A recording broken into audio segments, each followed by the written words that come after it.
everyone and good day to all of you.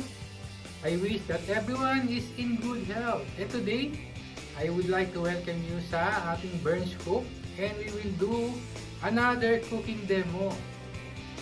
Alam kong marami sa inyo ang mahilig sa chicken. And today, we will be cooking chicken turbo broiler.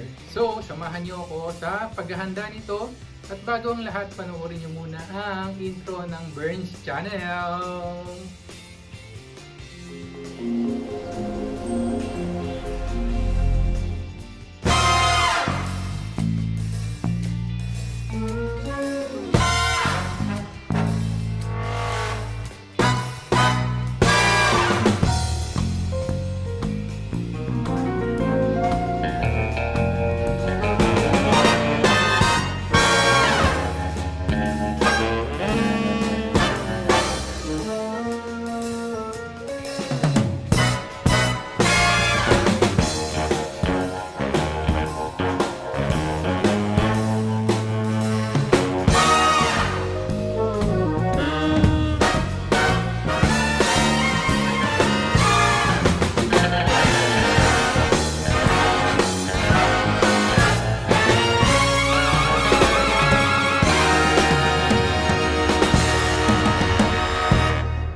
Para sa ating ingredients ng chicken turbo broiler, meron tayong more than 1 kg of whole chicken, 3 tablespoons of Italian seasoning, 2 tablespoons of peppercorn or black pepper powder, 3 tablespoons of cajun seasoning, 1 tablespoon of salt, 1/4 cup of soy sauce. So sa isang mixing bowl, ilagay ang ating soy sauce.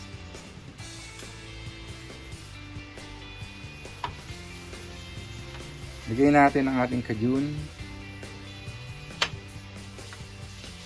black pepper powder and peppercorn, Italian seasoning,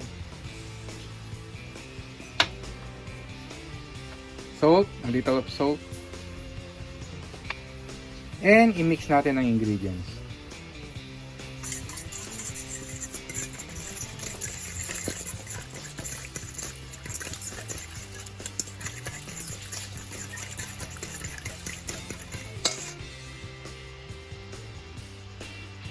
Then, lagyan natin ng tanglad yung ating chicken sa loob, and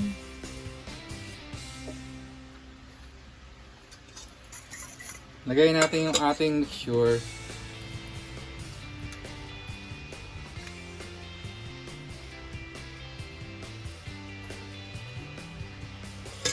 At haluin natin yung ating mixture dun sa ating chicken.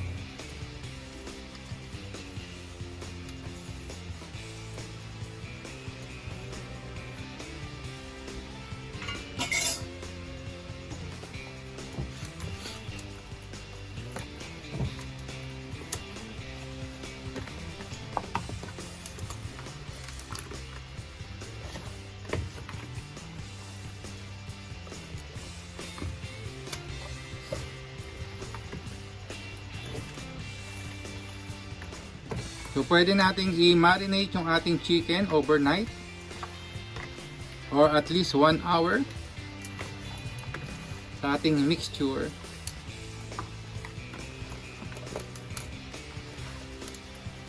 So, yan na po yung ating chicken. So, dapat pantay yung ating pagkaka-distribute ng ating mga ingredients or ng ating marinade.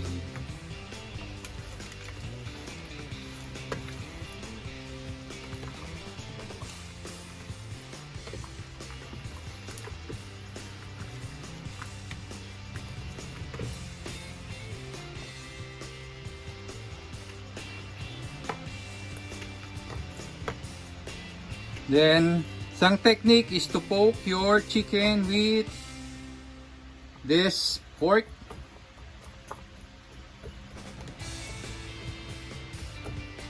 para ma-absorb niya ang ating marinade.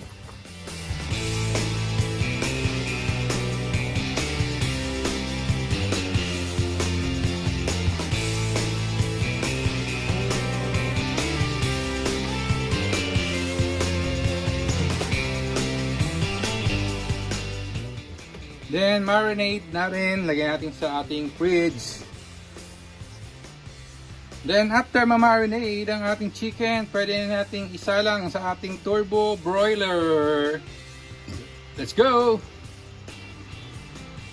So sa ating Turbo Broiler, iset muna natin ng 250 and set natin ng 5 minutes para ma-warm up ang ating Turbo Broiler bago natin ilagay ang ating chicken. And then, i-arrange natin ang ating chicken sa Turbo Broiler.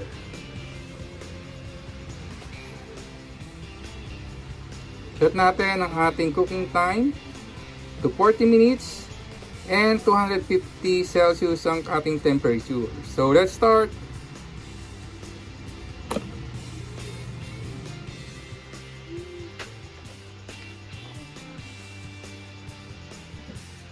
And after 40 minutes of cooking our chicken, ito na po ang ating chicken turbo broiler.